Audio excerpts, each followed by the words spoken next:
6, 7. My dreams driven in finesse. Book up. It don't make no sense. You know, that's the best part of that song. Book up. You know that part I'm talking about? Listen to the song again. And you'll hear the book up. It don't make no sense. My name is Alex. ATGA Money, Nemo the Fishman, Knees, Traumatic, Nightcrawler, Nick Fury, Johnny Kablam, and a few other names that you called me, just making sure I'm good here. And this is Foolies Fridays. My goal is to help you focus on the mission, not your emotions. And yeah, usually I have a message from the heart and soul. I do want you to share this because that would be appreciated. That would be appreciated. And the message is very simple. There's a quote from, I think her name or his name is Lewis Hay, and we can double check that later.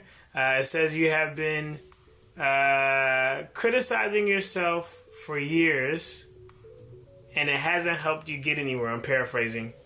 Try approving of yourself for once and see what happens. So you've been criticizing yourself for years. It hasn't worked for you. Now what happens if you actually just say, hey, it can happen. Hey, what if it did work? Hey, what if this did pop off? What if my opportunities did arise if I apply for that job or that thing or go after that next career goal? And a lot of you guys aren't going after your dreams for the only reason, which is this: you have a fear of not succeeding. It's not that you're not smart enough. It's not that you don't have what it takes.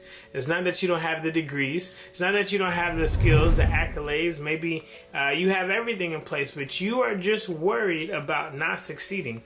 I was watching a clip with Steve Harvey, and he was talking to a guy in the audience about the guy was mentioning, I got laid off from my job, and he was working in sales, and he's looking for another sales job, and it's been tough. He's been trying to find all these opportunities, but nothing is working out. And Steve said, what's your gift? And the guy was like, my gift is cooking. And so he's like, why are you going after these sales jobs?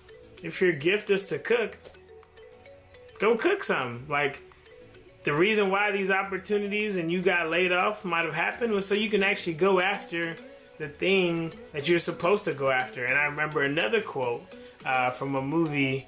Gosh, I can't remember these things at the moment. I remember the movie in a second. And in the movie, the quote was, how much did you get paid to give up on your dreams? How much were you paid?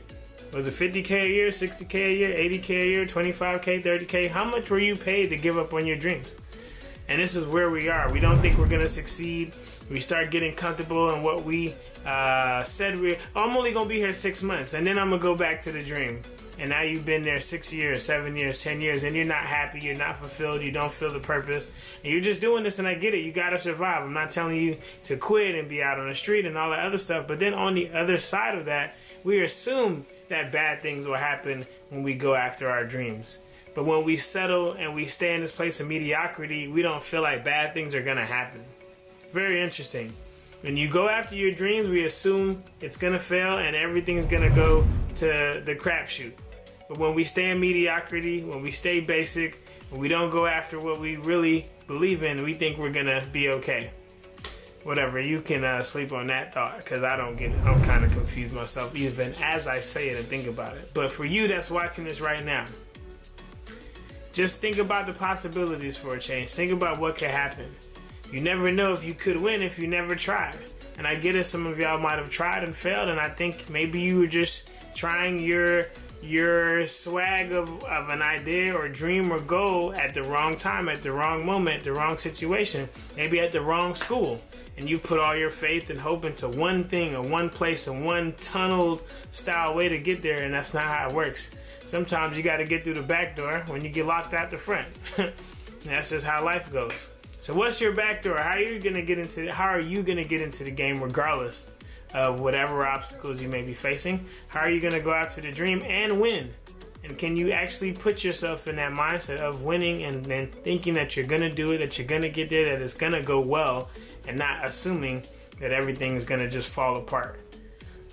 I guess my message is clear. I hope it's clear. It ain't about me, it's about God. In the comment section, put a purple emoji. No, actually, no purple emojis. None. Thank you. Y'all have a good night.